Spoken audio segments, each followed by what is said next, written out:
Olá pessoal, aqui é Renato Marim, secretário de Desenvolvimento Econômico. Estou aqui do lado do meu amigo Góes, secretário de Agricultura.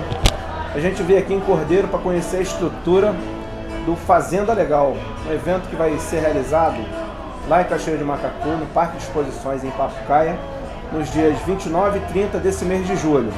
Com a palavra, o Góes. Olá, Renato.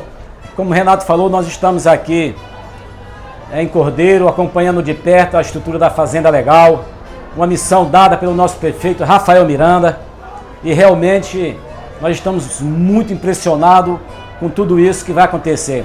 Então você produtor rural, você criador, você que tem uma agroindústria, se preparem, que estamos levando para aí, a pedido do prefeito Rafael Miranda, um dos grandes eventos que o Estado do Rio está organizando. É um evento onde você tem toda a estrutura do Estado governamental, Emater, Pesago, FIPES, FAERJ, toda a estrutura a serviço do produtor rural. Banco do Brasil, estrutura de crédito, e é isso que nós estamos fazendo aqui. Então, dia 29 e 30 de julho, no Parque de Exposição, nós estaremos juntos.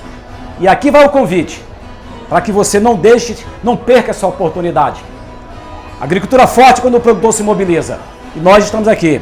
Eu pela agricultura, Renato pelo desenvolvimento econômico, fazendo esse convite para juntos fazermos o maior evento da Fazenda Legal do Estado do Rio de Janeiro. Só seremos a nossa 6ª edição, mas os outros que se preocupem em fazer melhor do que nós. Cachoeiras sempre se preocupam em fazer o melhor. Vem com a gente! Vem com a gente! Tamo junto!